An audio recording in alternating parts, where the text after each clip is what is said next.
देर से सही लेकिन कुछ बनेंगे जरूर। ये जमाना है मेरे दोस्त, खैरियत नहीं हैसियत पूछता है। प्यारे दोस्तों नमस्कार और प्यारे बच्चों नमस्कार। कैसे हैं आप सभी? उम्मीद करता हूं आप सभी स्वस्थ होंगे और आप अपने टर्म 2 की तैयारी भी बहुत अच्छे तरीके से कर रहे होंगे।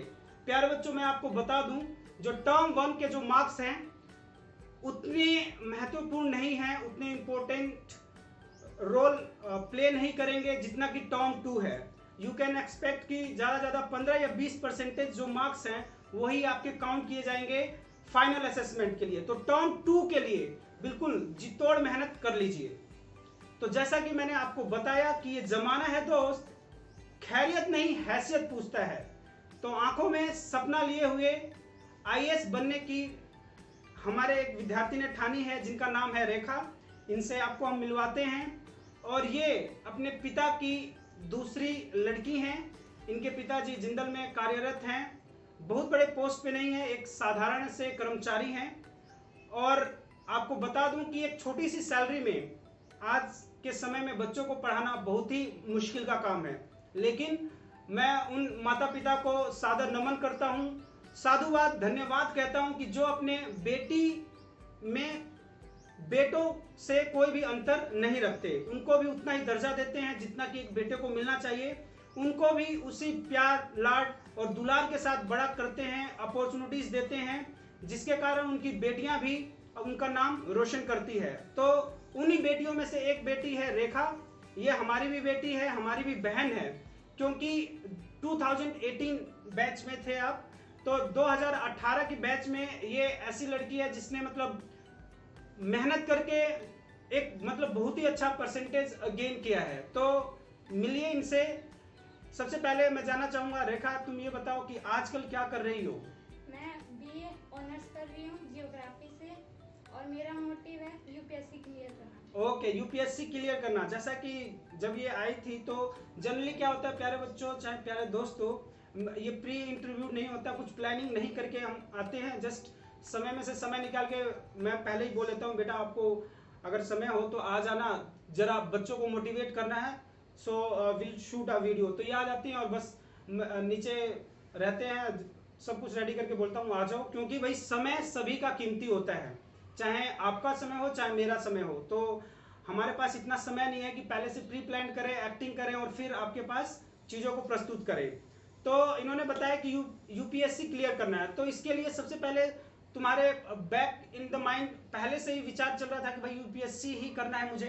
हाँ, मेरी स्टार्टिंग से ही यही प्लानिंग थी कि मैं यूपीएससी क्लियर करूं और हाँ। आईएएस बनूं और अपने पेरेंट्स को प्राउड फील करो। बिल्कुल, हर एक बच्ची का, आजकल की बच्चियां जो हैं वो दिशा भ्रमित हो रखी हैं, उनके पास टारगेट ही नहीं है, इधर उधर के फालतू कामों में सारे टिकटॉक किंग बनी हुई हैं। तो ये ठीक है, आप मतलब कहा जाता है ना कि आप अपने मतलब मैं क्या कहूं, दिखा के लोगों को इंप्रेस कर सकती हैं, मतलब इज्जत नहीं पा सकते। तो इज्जत पानी है तो आपको एक सम्मानजनक जॉब करना पड़ेगा।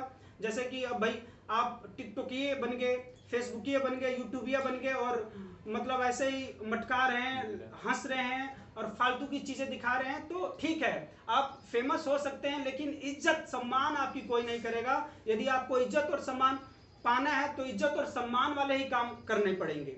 आप मेरी बात को समझ रहे होंगे, प्लीज इसको अन्यथा ना लीजिए। मेरा मतलब किसी का दिल दुखाना नहीं है, मेरा मतलब किसी की जो इमोशंस हैं उसको हर्ट करना नहीं है। सबकी अपनी अलग अलग राय होती है, सबकी अपना अलग अलग विचार होता है, लेकिन मैं ये सोचता हूं कि जो प्रेस्टिजियस जो काम होता है वो करके हम अगर फेमस हो रहे हैं, उन चीजों में हमारा नाम हो रहा है, तो it means we are doing something good to inspire the others. हम दूसरे को प्रभावित करने के लिए अच्छा काम कर रहे हैं। तो बेटा सबसे पहले मुझे ये बताओ कि मान लो ये जो बच्चे अपने पास आते हैं, तो इन बच्चों को अगर मान लो तुम्हें बताना हो कि भाई वो भी तुम्हारी तरीके से अच्छे परसेंटेज लाना चाहें, सबसे पहले तो अपने परसेंटेज बता दो। मेरे 95 आए थे 10th में। हाँ। और 12th में मैंने 97% थी। Very good very good. तो अब ये बताओ 95% में मैथ्स में कितने मार्क्स थे? मैथ में मेरे 98 थे, साइंस में 97 थे, और इंग्लिश में? इंग्लिश में 95 थे। ठीक है, तो मतलब तीनों ही जो मेन सब्जेक्ट्स थे आपके अच्छे मार्क्स आए हुए हैं। तो इसके लिए कुछ ना कुछ तो स्ट्रेटजी तुमने बनाई होगी। ऐसा तो है नहीं कि भाई एक दिन की पढ़ाई की वजह से ये आ गया होगा। ये तो मतलब दिन रात लगातार प्रयास करने की वजह से ये हमें मार्क्स मिलते हैं।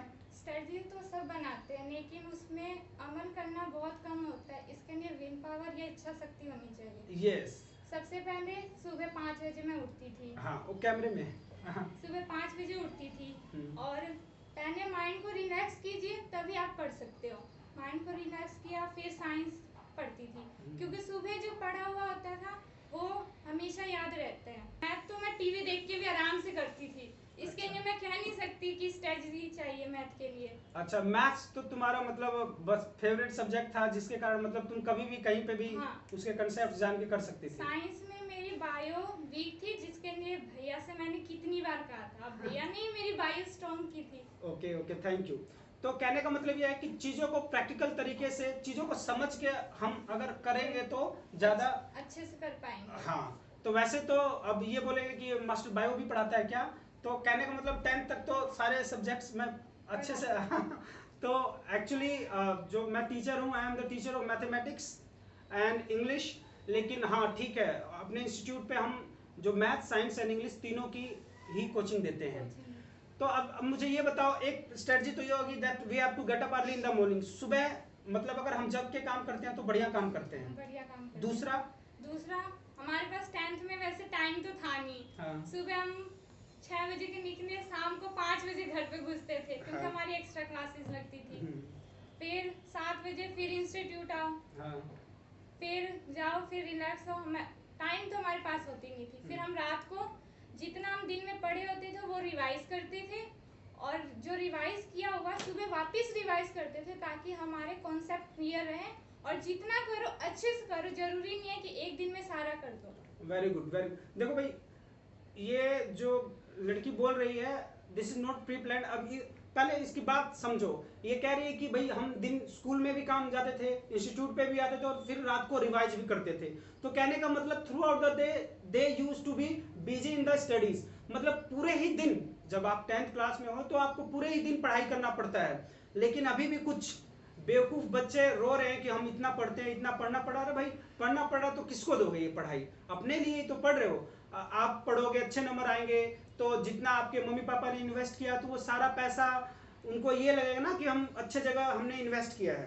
तो ये लड़की भी यही बता रही है। और इंटरव्यू नंबर वो जो 1 था, रिया, इनके विचार देखो कितने मिल रहे हैं। शी वॉज ऑल्सो सेइंग कि भाई gate up early in the morning, सुबह उठ के पढ़ो, माइंड फ्रेश होता है। दूसरी चीज उन्होंने भी कहा था कि that you have to revise before sleeping, सोने से पहले रिवाइज करो। तो ये लड़की भी वही कह रही है।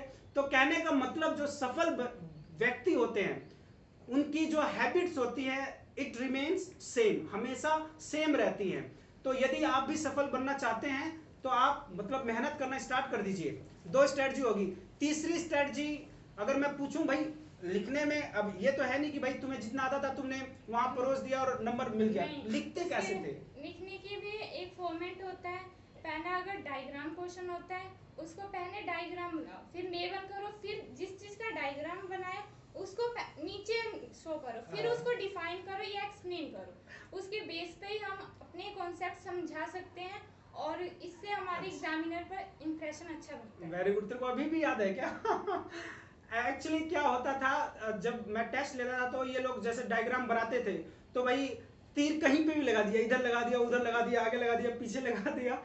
तो क्या होता था, इनके मार्क्स मान लीजिए 5 मार्क्स का कोई टेस्ट है तो उसमें 2 मार्क्स दे रहा था। तो अब ये रोते रोते आ जाते, नहीं सर आपने काट लिया, भैया आपने काट लिया। मैं बोला कि देखो जो मैंने फॉर्मेट बताया उस हिसाब से आप लिखोगे तभी मार्क्स मिलेंगे।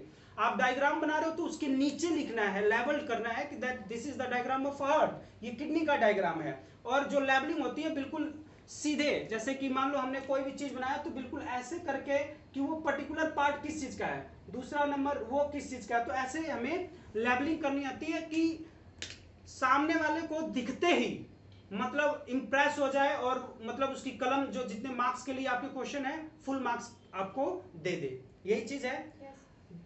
3 3 चीजें होगी। और बताना चाहोगी? और तो मैं नहीं। मतलब कहने का मतलब यदि आप जो चीज कर रहे हैं उन चीजों को बेहतर तरीके से आप करेंगे तो आपके बहुत बढ़िया मार्क्स आ जाएंगे। तो प्यारे बच्चों, मुझे उम्मीद है कि आप लोग रेखा की बात समझ गए होंगे। और अब मुझे मतलब भगवान से मैं यही प्रार्थना करता हूँ कि भविष्य में तुम ऐसे ही मेहनत करती रहो बेटा और अच्छे मार्क्स लाओ, और जैसे कि आपके माता पिता हैं उनके नाम रोशन करो, क्योंकि वो लोग तुम पे बहुत ज़्यादा विश्वास करते हैं। ठीक है ना? तो बिल्कुल जिस लड़की को ये अगर विश्वास हो कि मेरे मम्मी पापा मेरे पे बहुत ज़्यादा विश्वास करते हैं, मैं अपने मम्मी पापा, देखो पढ़ाई में कोई कम ज़्यादा हो सकता है, कोई मैटर नहीं करता है। इट इज़ नॉट नेसेसरी कि भाई आप भी टॉपर बनो, लेकिन आप इतने एक अच्छे मार्क्स ले लो, रिस्पेक्टफुल मार्क्स आपके आ ही जाएंगे यदि आप अच्छे से पढ़ते हैं। तो विश्वास नाम की जो चीज़ है बहुत बड़ी है। आजकल क्या होता है, लड़कियां गलत संगत में पढ़कर गलत स्टेप्स उठा लेते हैं और माँ बाप की जो पगड़ी होती है, माँ बाप की जो इज्जत होती है, वो राख में मिला देती हैं। कुछ मतलब इतने वर्षों का प्यार, ठीक है, ये बचपन के प्यार में भूल जाते हैं। वो गाना आता है ना, कौन सा गाना? बचपन का प्यार। तो भाई ये सब जो टीवी वाली जो सीरियल वाली जो चीजें होती हैं, ये सब बेकार की चीजें होती हैं। इन सब से कुछ नहीं होता। जो सबसे हमारा जो पहला प्यार है, हमारी मम्मी है, हमारे पापा हैं, और जो हमारा फ्रेंड है, सबसे अच्छा फ्रेंड हमारी बहन होती है, हमारा भाई होता है। आप इस चीज पे अमल करो बच्चों, ठीक है? बाकी के जो फ्रेंड, ये they are just using it, इस्तेमाल करेंगे और आपको आप मालूम भी नहीं चलेगा, आपका खुशामद भी नहीं लेंगे। तो आप अपने माता पिता से प्रेम कीजिए, आप अपने माता पिता के विश्वास को कायम रखिए और मेहनत कीजिए, और उनको प्राउड फील करवाइए कि जहां पे भी जाए सर उठा के जाए। कभी भी उनको मतलब ये फील ना हो कि भाई मेरे बेटे ने कुछ ऐसा काम किया जिसके कारण वो जब समाज में जाए तो रिमोट की तरह जाए और रिमोट की तरह आए। ऐसा काम कभी नहीं करना है आपको।